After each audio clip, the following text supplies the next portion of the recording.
Marino, no, perdón, tenemos a José Luis Farías, me confundí yo, ex parlamentario, profesor universitario, también porque es noticia hoy la introducción por parte, o la rueda de prensa que dio hoy Enrique Márquez, dirigente, ex candidato del Partido Centrado, sobre el recurso que van a introducir ante la Sala Constitucional para solicitar la nulidad de la sentencia número 31 de la Sala Electoral, que ratifica los resultados emitidos por el Consejo Nacional Electoral el pasado 28 de julio.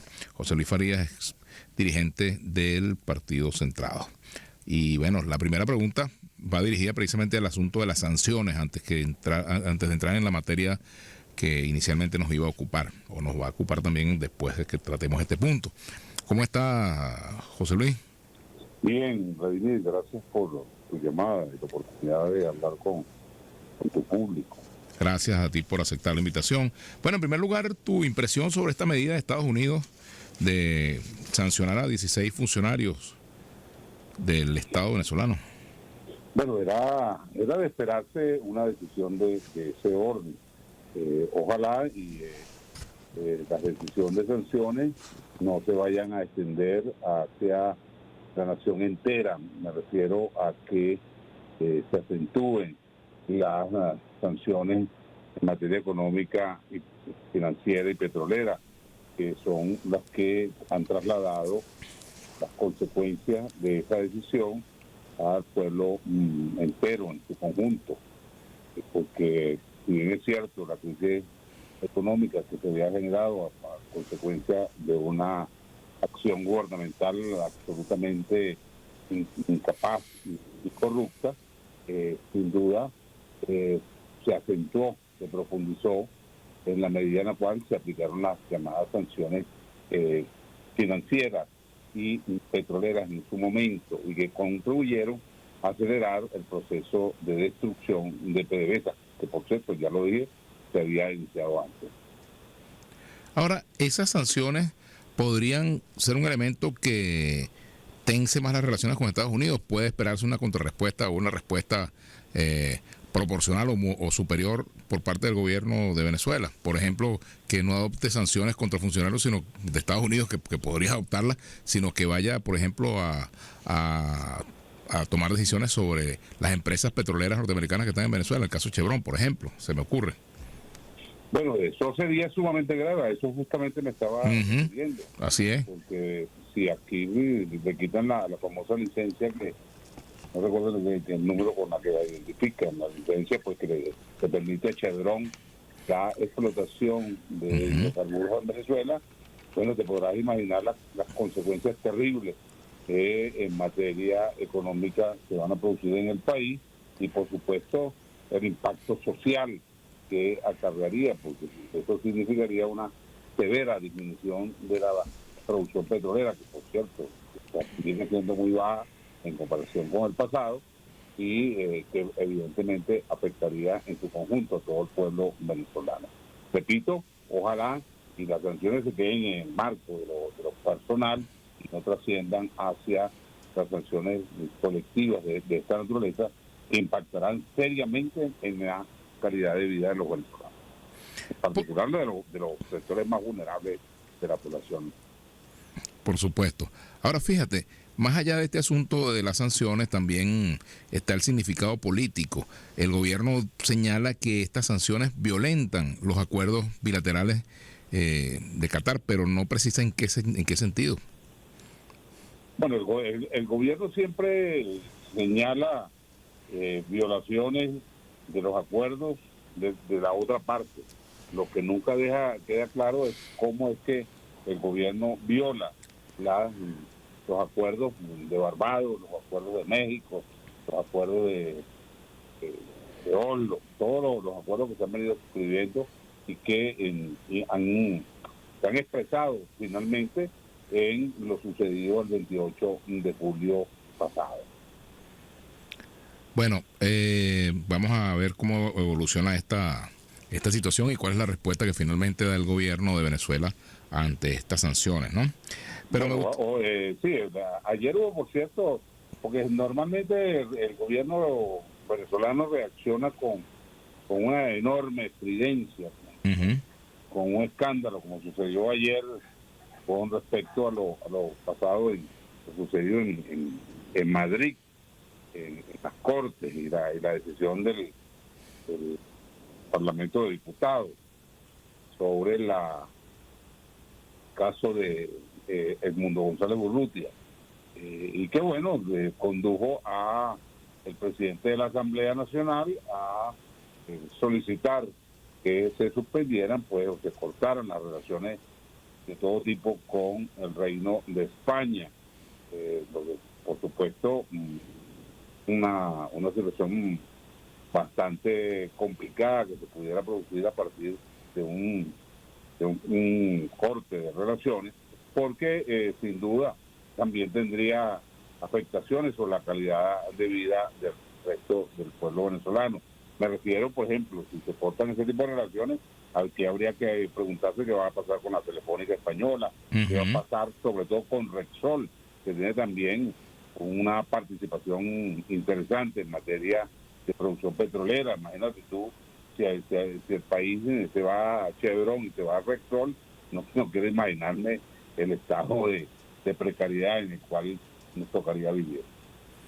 Por supuesto. Bueno, fíjate, en medio de este contexto también continúa la situación política en Venezuela. En medio también de este contexto, te decía, en el ámbito judicial ya se han anunciado 2 recursos. Primero, Antonio Carri manifestó que la semana próxima, al reabrir los tribunales, va a introducir un recurso precisamente con objetivos quizás similares al que se plantea Enrique Márquez, ¿no? Quizás el de Enrique va un poco más lejos en cuanto a solicitar la nulidad de la sentencia de la sala electoral que ratifica los resultados del pasado 28 de julio.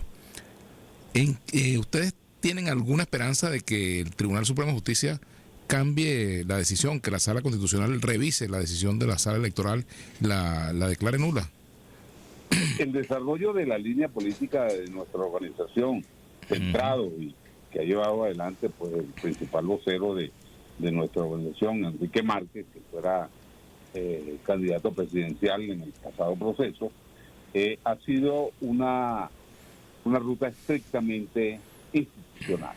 Nosotros nos hemos mantenido en esa línea. Creemos que es por allí donde hay que hacer el ejercicio opositor, y eso nos ha conducido en diversas ocasiones al Tribunal Supremo de Justicia, a la Fiscalía, a diversos poderes, y creemos nosotros que esa es el camino que hay que seguir para hacer oposición en Venezuela.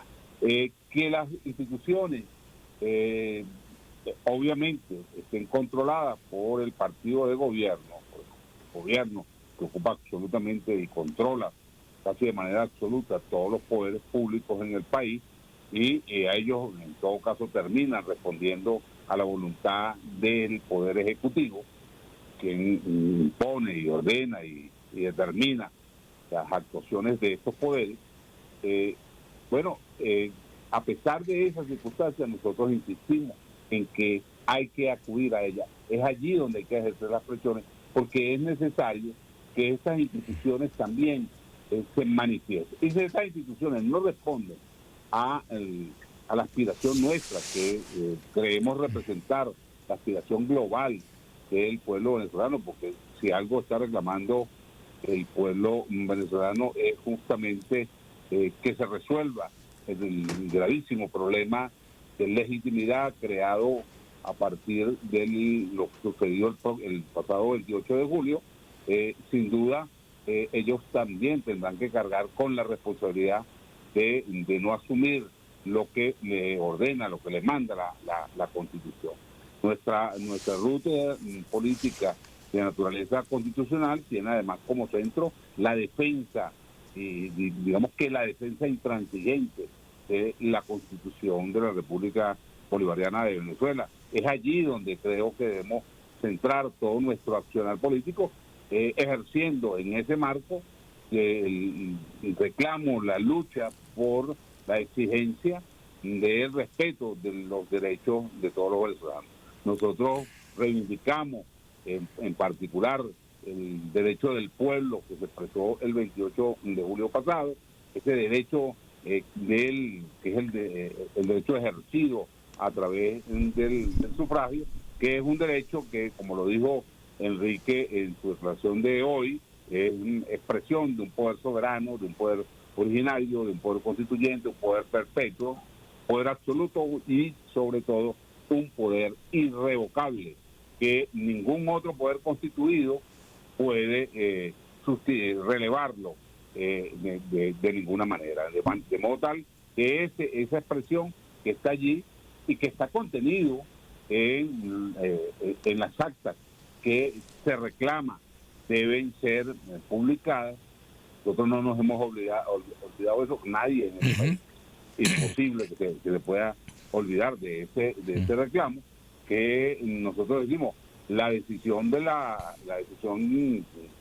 sentencia 31 de la sala electoral del TSJ es una decisión que la calificamos de inconstitucional por diversas razones. La primera de ellas es que no hubo nada contencioso, porque eso no fue contra nada, no hubo nada contra, digamos, no hubo una parte contraria, y incluso cuando nosotros en momentos anteriores intentamos ejercer nuestro derecho, porque fuimos parte que nos involucraron dentro de ese proceso, por supuesto tampoco tuvimos ninguna respuesta por parte de el tribunal y la sala en particular, y lo mismo que está sucediendo ahora. La sentencia en su conjunto, más allá de la decisión, no se ha podido conocer. No se ha publicado, se publicó solamente no hay conocimiento de cuáles son las razones o los argumentos sobre los cuales se fundamentó la decisión que toma la Sala Electoral, y que, bueno, si no hay esos argumentos, si no están a la luz y el conocimiento de todos nosotros, bueno, como ciudadanos que evidentemente somos de este país, tenemos el derecho y la obligación de defender ese derecho y de luchar por el respeto de la Constitución, por lo que se establece en la misma, y a eso obedece la concurrencia nuestra a el Tribunal Supremo de Justicia, la Sala Constitucional, para que emita una decisión. Que emita una decisión contraria a lo que puede ser nuestra aspiración. A nosotros, bueno, nosotros esperamos que no sea de esa manera, que se haga justicia, que exista en ese recurso que estamos presentando una oportunidad para que el gobierno en su conjunto vea allí un instrumento para la solución política que debe privar frente a la enorme crisis de legitimidad y seguramente de gobernanza que se ha producido en el país a consecuencia de lo sucedido el 28 de julio. Ahora, eso es esencialmente nuestra posición. Ahora, José Luis Farías, dirigente del Partido Centrado.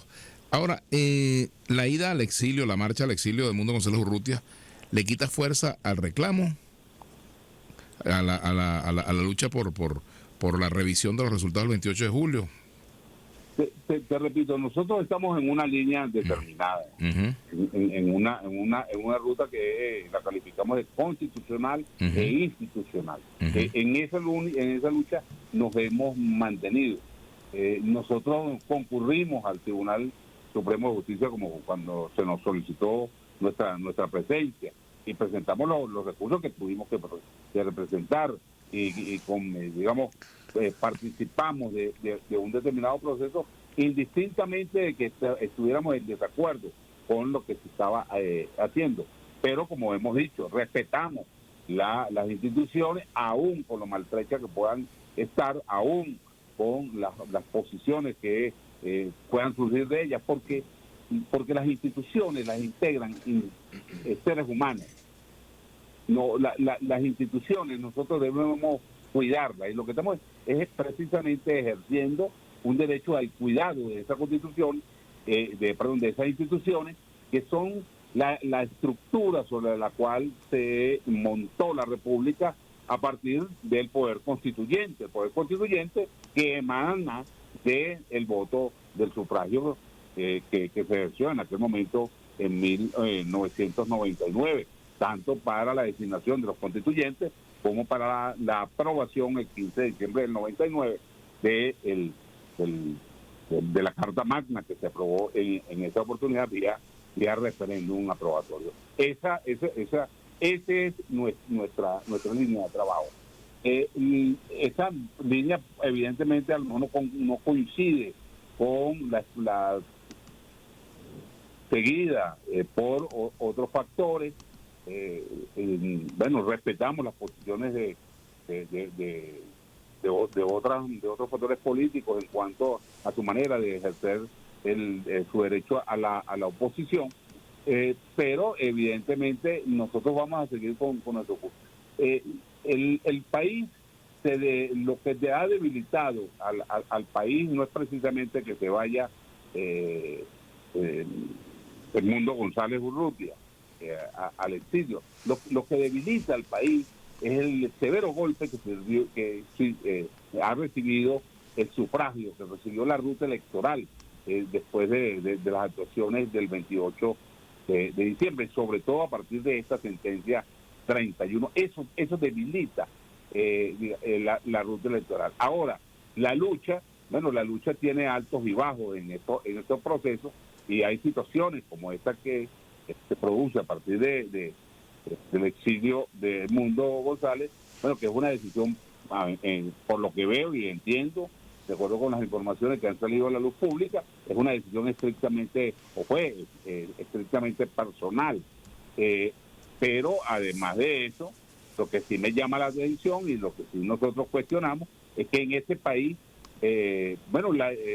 algunas autoridades parecieran celebrar que a un dirigente político que además ha sido candidato presidencial se vaya al exilio. Es decir, las democracias tienen que resolver sus problemas internamente y no sacando del juego a quienes se le oponen, a quienes se le resisten, a quienes disienten de las actuaciones del poder público en sus diversas expresiones. Pero bueno, parecía que celebraban eso. Entiendo que para mucha gente es un golpe. Eso no significa que nosotros vamos a dejar de seguir transitando lo que hemos llamado nuestra ruta constitucional e institucional del ejercicio de la oposición.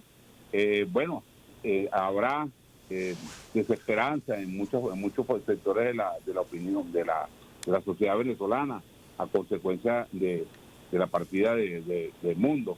Ya veremos cómo seguirán evolucionando esas actuaciones, pero en lo que a nosotros respecta no nos vamos a apartar de nuestra lucha. Vamos a seguir con sumo cuidado, con ejercicio de nuestros derechos y por supuesto con el respeto debido que nos merecen tanto las instituciones como las personas que en un determinado momento puedan ejercer el control o la dirección de las mismas. Pero sin duda ese respeto a la institución y a las personas que ejercen los cargos no significa que nosotros tenemos que bajar la cerviz y aceptar todas las cosas que se nos pretendan imponer, porque si no estaríamos en un régimen democrático, que es lo que estamos defendiendo. La restauración de ese régimen democrático pasa en todo caso por la restauración de la credibilidad en el voto, que es el peso que tiene el sufragio como expresión del poder soberano del pueblo venezolano, y sobre eso, creo que es inobjetable lo que nosotros en ese sentido estamos haciendo. Ellos decidirán, nosotros tenemos la obligación de luchar por estos derechos y lo vamos a seguir haciendo. Gracias, José Luis Faría, dirigente del Partido Centrado. Gracias a ti. Saludos. Gracias. Vamos a leer aquí algunos comentarios de la audiencia.